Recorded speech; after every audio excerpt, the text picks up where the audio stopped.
The scent of grilled seafood drifted through the humid August air, but not enough to mask the sharp edge in my mother's voice as it cut through the chatter. "Hey, Claire," she called out from across the deck, her tone dripping with that performative cheer that always meant something ugly was coming. 33 years old and still not paying rent? Time to grow up or get out." The words hung in the sticky evening heat, floating above the sound of gulls and the waves rolling against the shore. We were at my parents' beach house in Wilmington, North Carolina, our annual summer gathering. Neighbors were scattered around the deck with plastic cups of sangria, pretending not to hear but clearly listening. That was the point. She wanted an audience. The laughter that followed wasn't just hers.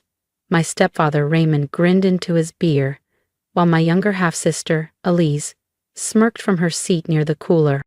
I kept my grip steady on the platter of shrimp skewers I was carrying, though the foil crinkled under my tightening hands. "You've been taking a third of my paycheck every month for utilities," I said evenly, setting the platter on the buffet table. "I've been paying more than my share for years." Her lips curled into a mocking smile. "That's life. If you don't like it, move out. But we both know you can't afford that." "Yeah," Elise chimed in. "Good luck finding anywhere decent on your salary." The air was heavy. Not just with the smell of charred seafood and sunscreen, but with the thick, familiar weight of condescension. They expected me to swallow it, maybe laugh it off, maybe cry later in private. That's how it always went. Not this time. I stepped closer to her, close enough to see the reflection of the deck lights in her wine glass. My voice was low but steady. "Fine. You want me gone? You'll get your wish," she snorted. "And where exactly are you going? Back to that shoebox apartment with the leaky ceiling? You've got no savings, Claire." I didn't answer. I didn't need to. The rest of the evening passed in a haze of small talk and forced smiles. But in my mind, everything was sharp, deliberate. I'd been planning my exit for months. Quietly. Just last week, I'd signed the papers and picked up the keys to my own place. A restored brick townhouse downtown. She thought she was pushing me out. She had no idea I was already gone. And when I left, I wouldn't just take my things. I'd take the comfort she thought she controlled. The next morning, I loaded the last box into the back of my Navy SUV. My hands trembled. Not from sadness, but from the electric thrill of finally cutting the cord. The salt-tinged breeze from the Atlantic filled my lungs as I pulled away from the beach house without looking back. By mid-morning, I was parking in front of my new place, a restored 2-story brick townhouse downtown, with white trim and a small balcony that overlooked the quiet street. The air here smelled cleaner, lighter. My home. The deeds sat on my kitchen counter before noon, my name in bold letters across the top. I took a picture of it and sent my mother a short message. The reply didn't take long.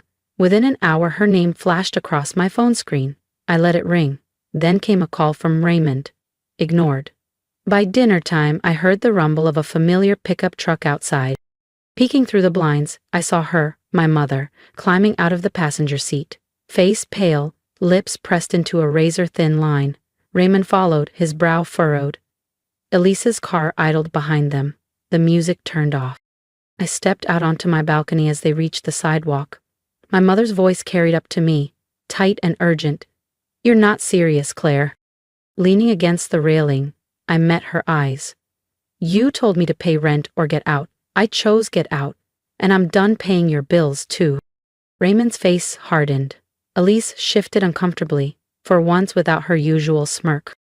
For the first time in my life, I felt the shift, like the tide turning. I wasn't the dependent daughter they could lean on anymore. When they left, I stayed on the balcony, letting the August air settle around me. It wasn't relief yet. It was something sharper. A freedom so new it almost stung. Inside, I opened my laptop and got to work. One by one, I severed every financial tie. Electric bill removed from my account. Gas transferred. Internet, water, car insurance, gone. Each confirmation email felt like a brick lifted from my chest. An hour later, my phone rang. Mom, ignored.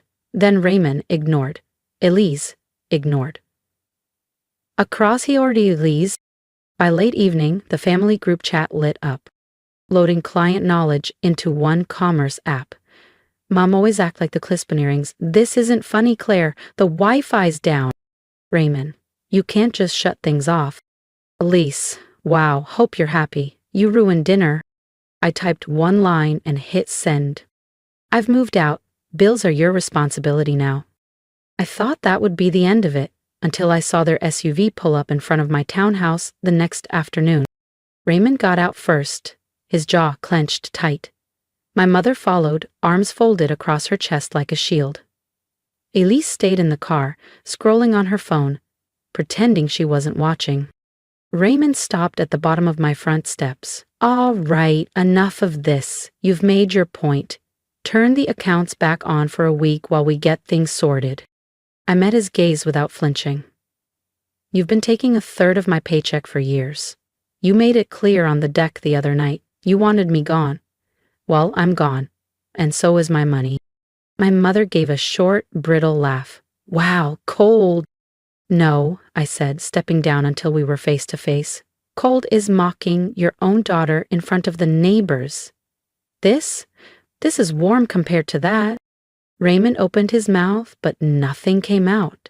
For the first time, I saw something unfamiliar in his expression. Hesitation. I turned and walked back up the steps.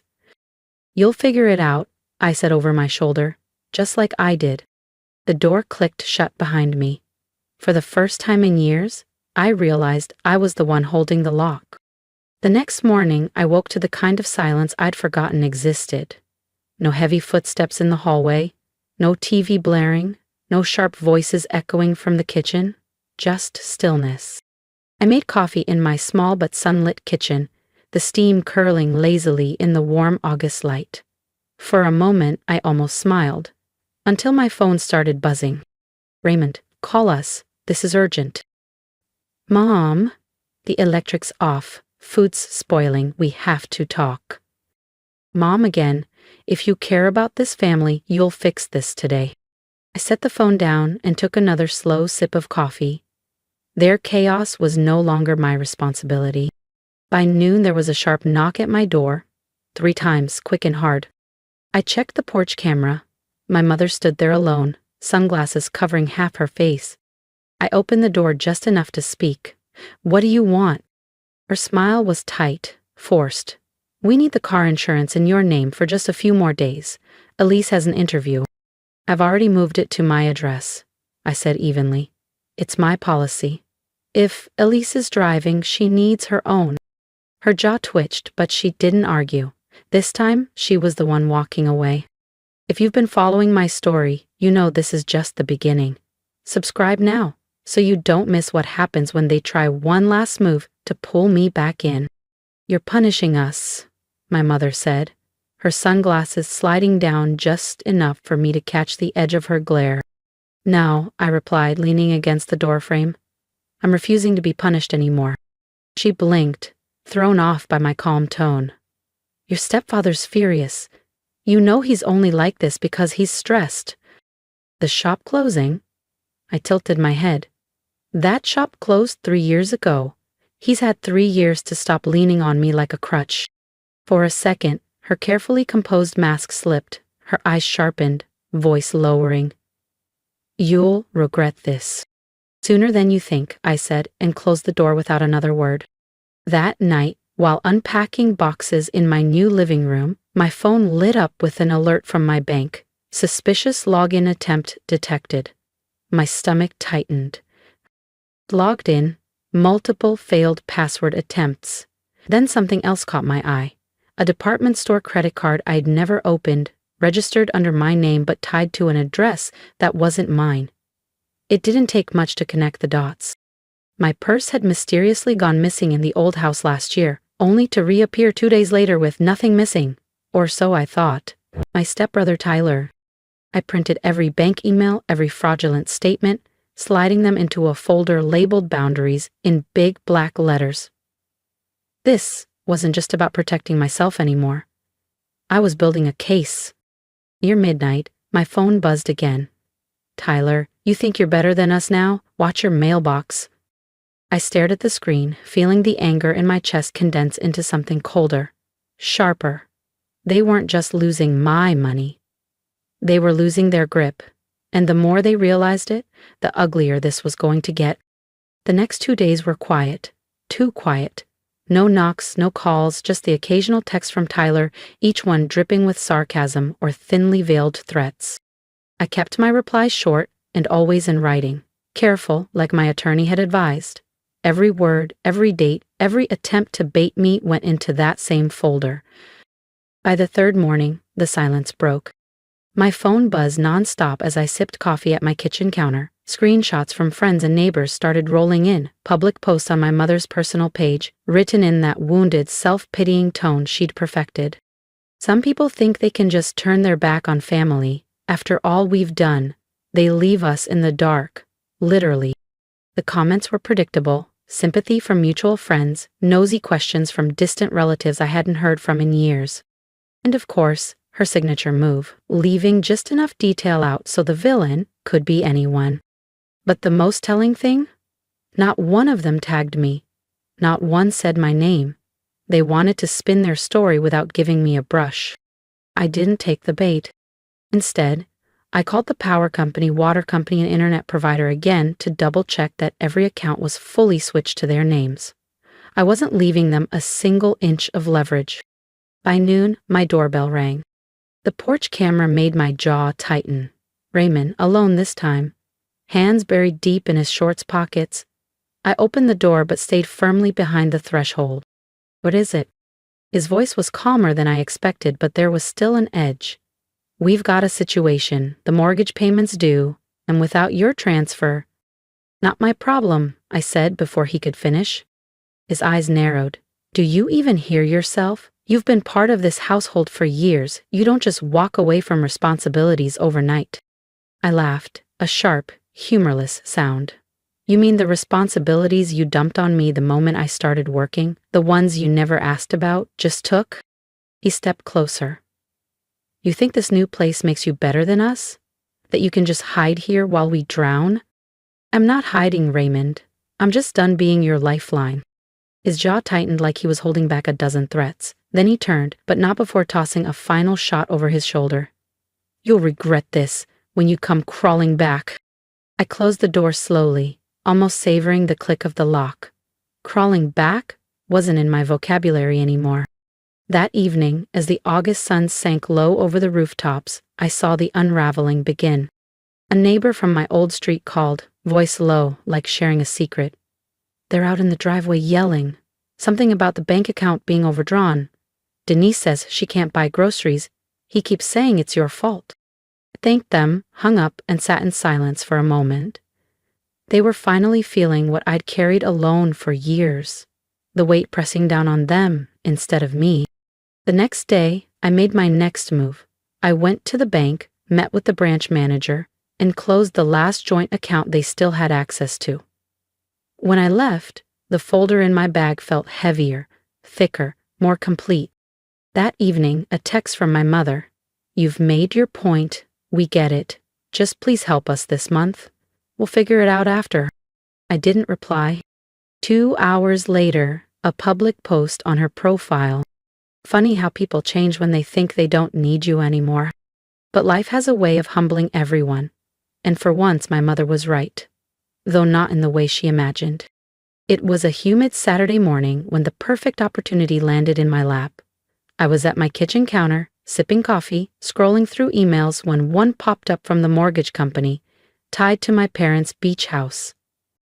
The subject line read, "Urgent, past due balance, notice of public auction."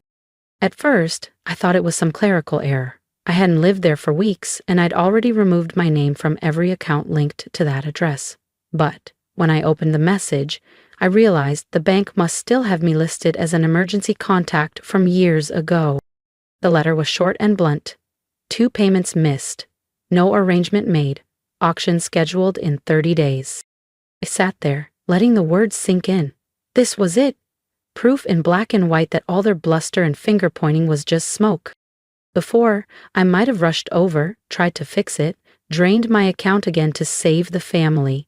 But that version of me was gone. Instead, I hit print. The paper slid warm into my hand. I placed it neatly into my boundaries folder. By noon, the inevitable came, the pounding at my door. When I checked the porch camera, all three of them were there. Raymond red-faced, my mother tight-lipped, Elise with that smug half-smile, like she'd just caught me bluffing. I stepped outside, shutting the door behind me. "You saw the notice," Raymond said. "We can't lose the house, Claire. You're gonna help fix this." I folded my arms.